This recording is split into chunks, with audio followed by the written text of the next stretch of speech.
এবং সবচেয়ে ভয়ঙ্কর ব্যাপার হচ্ছে আপনি যখন কারোর উপর জুলুম করেন, ওই মাজলুম আর আল্লাহর মাঝখানে কোনো ফারাক থাকে না। আল্লাহ ওই ফারাকের পর্দা উঠায় নেয়, দোয়া করলেই ওটা আরশে যেয়ে কবুল হয়ে যায়।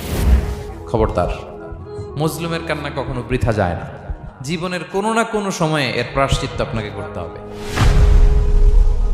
জীবনের কোনো না কোনো সময়ে এর প্রায়শ্চিত্ত করে আপনাকে মরতে হবে।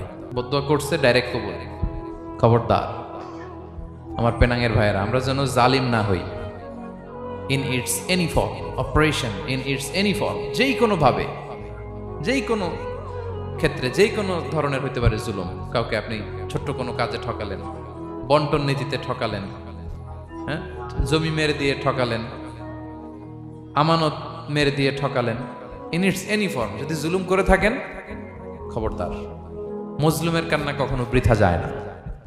জুলুম শুধু আমাদের জন্যই হারাম না, আল্লাহর জন্য হারাম। আল্লাহ তাআলা বলেন হাদিসে কুদসিতে, ইয়া ইবাদি, হে আমার বান্দারা, ইন্নী হারামতু যুলমা আলা নাফসি, আমি জুলুমকে আমি আল্লাহ নিজের উপরে হারাম করেছি।